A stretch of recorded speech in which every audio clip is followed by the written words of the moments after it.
So I'm Melissa Hennick, back with you today on our Student Learning Podcast Experience, a podcast about a podcast. Today we listen to pre-recorded interviews with community engagement instructor of the Art of Change course. Before we get into listening in on the conversation, of course, I would like to add my thoughts around the podcast structure I've been attempting to produce for this podcast series. I feel like I've been struggling with the last episode. I wanted to do 3 episodes, one for staff, one for students, and one for faculty. And I feel that since faculty are interdisciplinary, that they require separate episodes. I couldn't connect them in any way. I didn't want to devalue or lose any meaning from their responses in the interview. Let's just say that. I know that my students were interdisciplinary as well, but the questions were very similar and they flowed in the same manner as when I interviewed the faculty. I tailored my interview guide specific to each faculty member. So my first instructor is a community engagement instructor. My second is a poli-sci instructor. Then I have a communications instructor. And my last professor I interview is an English studies and cultural studies professor. So with that being said, I feel that separating the interviews made more sense. I hope this works. I tried to constrain the time, 20 to 30 minutes for each interview. Again, if I was to consolidate them, it would be over 2 hours. And I feel if I edit some of the responses, again, it takes away a lot of the content. Perhaps this is just something I need to work on myself. Could just be one of my limitations for this research. And I feel by re-listening to episode 1, which is the staff podcast experience, it made me consider my structure. What is my genre and my structure? So my genre is educational, and the structure I go for is more of a conversational tone. I know they're pre-recorded interviews, but since I'm reflecting on these interviews on my own, it kind of gives that extra level of dialogue. And thinking about time, most suggestions from the previous interviews were 20 to 30 minutes long for maximum engagement. And lastly, to have the resources to generate professional audio. So in my first and second episodes, you can hear that the audio isn't perfect at all times. And I try my best to make it perfect. But again, you can't make it perfect. It's all good. It's more about the conversation and the meaning it has behind it. And the edits and features, same thing. I try my best. Listening to the feedback from McMaster students, it really helps me place myself as a student as well. Being creative with my learning experience, my learning thought process. I like to break the barriers and utilize technology. So podcast was one venue that I found engaging and unique to apply my learning to. And I feel that it is a tool that is somewhat being used in certain classes. It depends on the class, of course. And then some classes are not even attempting any application of podcasting or audio files. So it's quite interesting, the dynamics between each course. So we begin with Dave Heidebrecht. Thank you for joining us today to talk about your experience with podcasting. Here with me today is Dave. Can you tell us a little bit more about yourself and what you do? Yeah, so I worked at McMaster for almost the last decade, really building out community engagement strategies, initiatives, and programs. Within that, I'm currently working for our Office of the Vice Provost Teaching and Learning to build out more experiential and interdisciplinary program policies and structures. And also am an instructor in our City Lab Semester in Residence program. That's a 15-unit interdisciplinary program where students work collaboratively with each other and with city staff on a range of projects. And also, as we're here to talk about today, launched a new course earlier this year called The Art of Change that's focused on helping students to understand systems thinking, systems change processes, and where they can play a role in facilitating change. Thank you. That's a great intro. The reason I asked you to join me today was to talk about the community engagement course, The Art of Change, a course based on engagement and collaborative project work, learning towards real-life community issues. So at what point did you start becoming interested in podcasting? So the podcast concept actually started out of the semester in residence program back in 2019, where Randy Kay, who's our instructional assistant in that program, really encouraged students to think about recording some of the guests that we had into the classroom and creating podcasts. And so we created CityCast, and from CityCast really it prompted some ideas on how we might creatively build on that idea for this course specifically. Do you want to talk about how we got into that now, or? Yeah, that was my follow-up question. So I think the sort of take yourself back, if you can, to January 2021 would have been the second wave of the COVID pandemic, at least here in Ontario. There was yet another lockdown, and we'd actually pushed out launching this course by a year because of the pandemic. But the silver lining of that was that there was an eCampus grant call from the province of Ontario to develop further capacity for online learning. And so as our team was sort of thinking about what we might put forward and thinking about ideas we built from other courses, we thought, why not a podcast? And a big part of that was, being in our houses, in our apartments, our bedrooms for days on end. We're seeing that a lot of the students I was teaching essentially weren't really leaving the house at all, and or their room at all for the day. And so one of the thoughts we had with that, and that was similar for me, and what I started doing in the winter of 2021 was taking a walking break, taking a running break at lunch. And so looking also at the science around exercise and what it does to our brain in terms of stimulating our brain, thought, what if we created a podcast that we could actually build into the course in a way that could encourage students to both learn but also move around so they're not sitting at a screen for 3 hours straight. And so we put in a grant in January 2021, received the funding I think in March, and then really got to work with some brilliant student alumni from the City Lab semester in residence to build out the podcast that came to be the sort of centerpiece of the Art of Change course. Can you tell us a little bit more about the course design?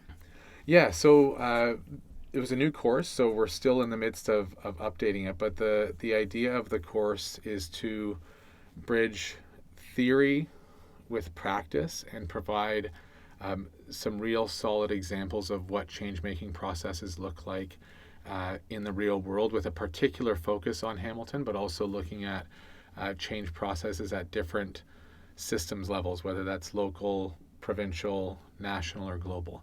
And so the course really builds on theories around systems thinking and change processes, but also really brings in the voices through the podcast of leaders at a local level. We have former federal politicians on the podcast as well to talk about the change process they were involved in and really bring the theories to life. And the third piece, given that it's an online course, is we really focus on building skills for online facilitation using various online tools, whiteboarding tools, dialogue tools, and it really leads towards, in the course, students working collaboratively with a small group of community partners. This past year we worked with a group of colleagues from the Just Recovery Coalition in Hamilton towards facilitating a community dialogue at the tail end of the course that really culminates all the students learning on a specific topic. Last year the focus was on housing. So really trying to build a foundation around theory, but then bring that theory to life with real world examples, and then have students get involved in their own specific example through the course. With that in mind, what is your dream podcast? Like with elements, what do you find most inviting? What do you enjoy the most in a podcast? I think I enjoy the most in a podcast a story, a really interesting story that challenges me to think about the world around me in a different way. And I also love a good host that can really bring a unique voice to that storytelling process, and that's sort of what brings me back time and again to some of my favorites.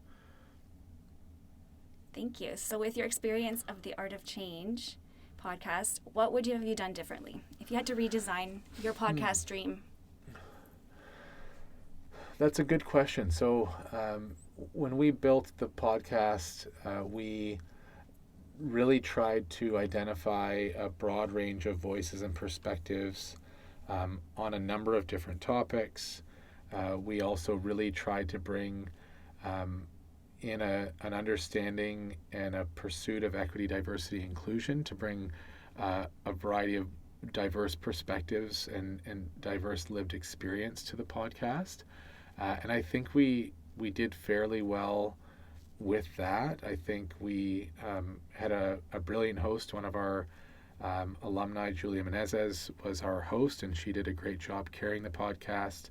Another former alumna, Ananya Yadav, worked collaboratively with Julia to do interviews and plan out the course and the podcast. And so I don't think we would have done much differently there at all.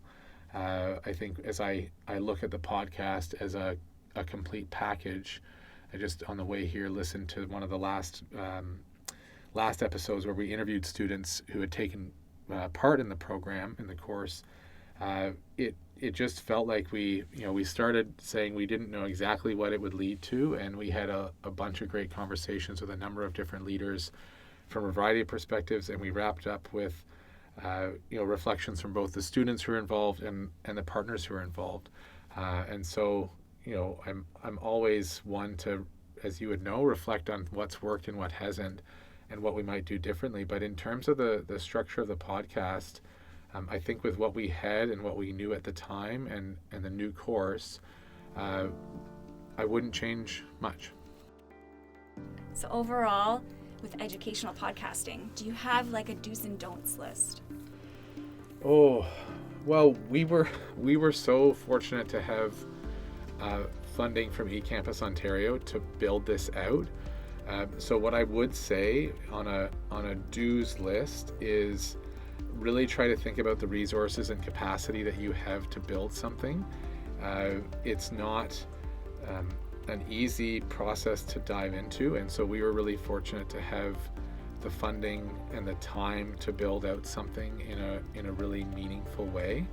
I would also say, with that in mind, do surround yourself or create a team of collaborative, curious people. So Julia was involved, Ananya was involved, Randy, who I mentioned earlier, who really sparked this idea, was involved.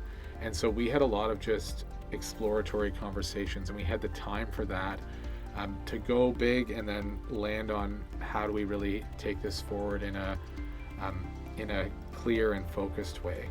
So again, do think about the resources you have, do think about surrounding yourself with creative people, and do take risks, have fun with it. I think that's the piece to me about podcasting, is just with the tools now available. You and I are now in a booth at McMaster that's set up for this type of conversation. We basically had conversations with folks over Zoom and recorded it. So it's very accessible. And at the same time, I would just say, don't underestimate it, because I think there's a lot of skill and nuance that goes into these processes. So that would be one of the things I would say, is don't underestimate it, and don't try to do more than you can with what you have. So we were, again, fortunate to have a good amount of resources to fund this work. What I would say is if others are trying to create something that has a small amount of funding or no funding, to think about taking a small chunk of something and maybe creating a a 3-episode podcast or something like that, just to start small.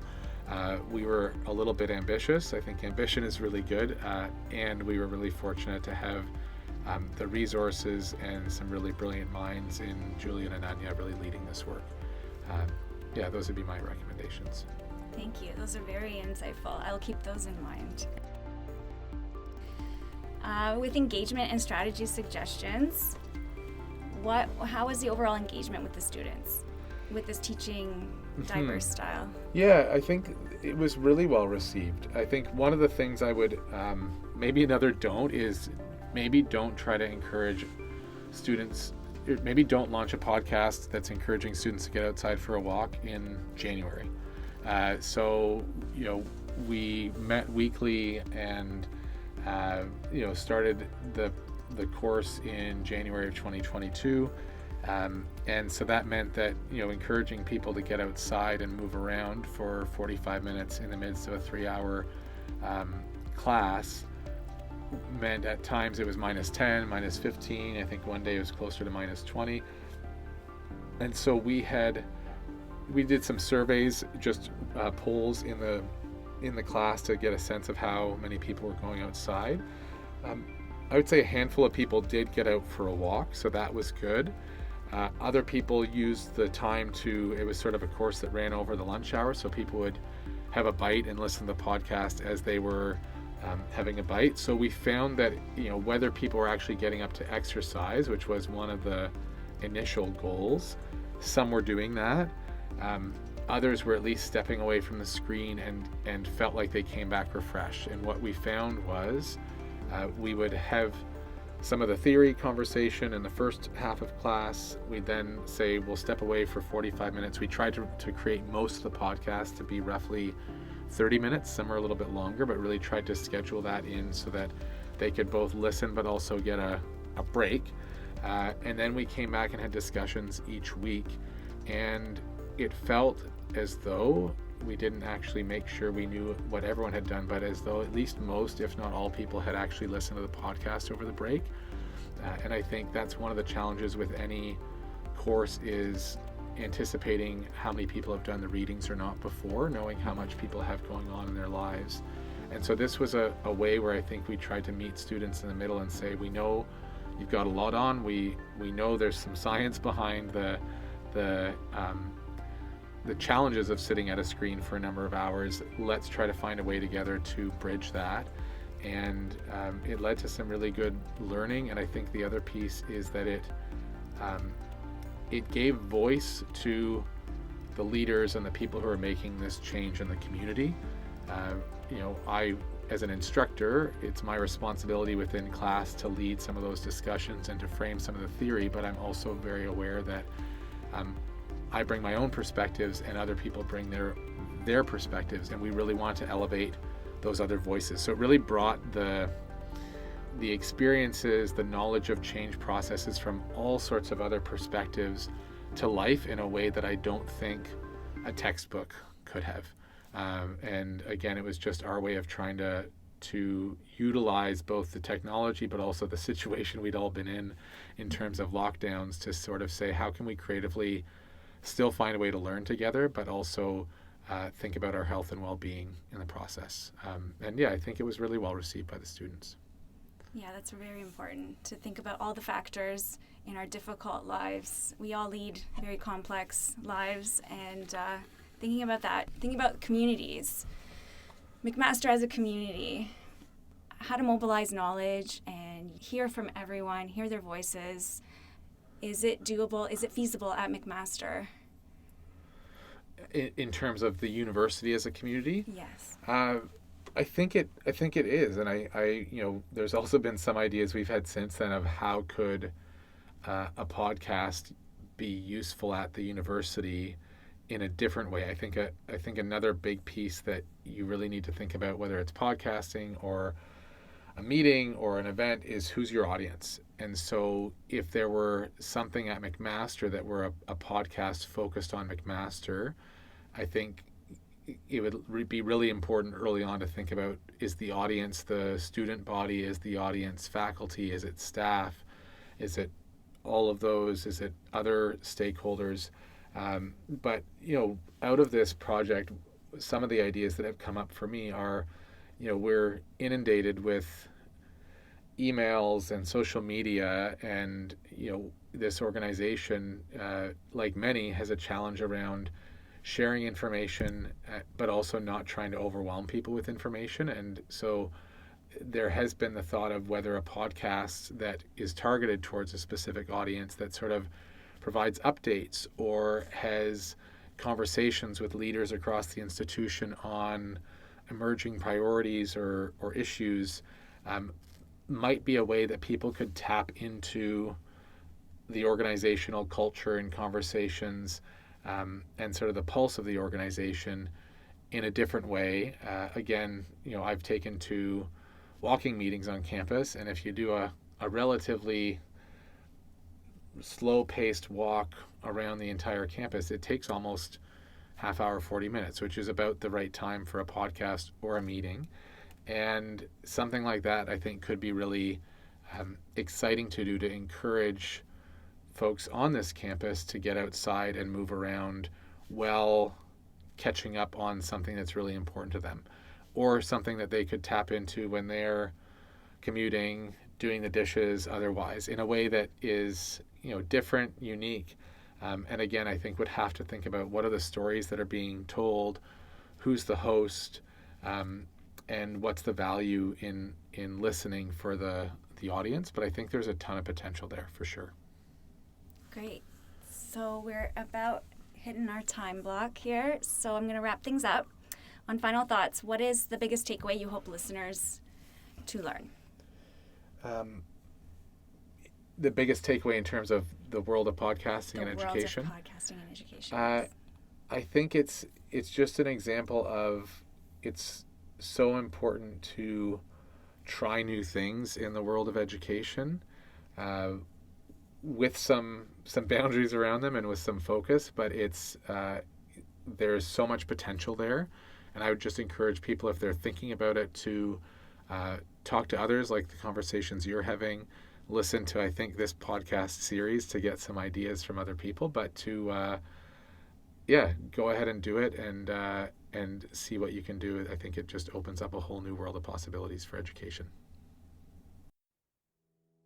Thank you for listening. Tune in to our next episode of Student Learning Podcast Experience, where we listen to pre-recorded interviews with Catherine Booth. Be prepared. Get information. Ciao for now.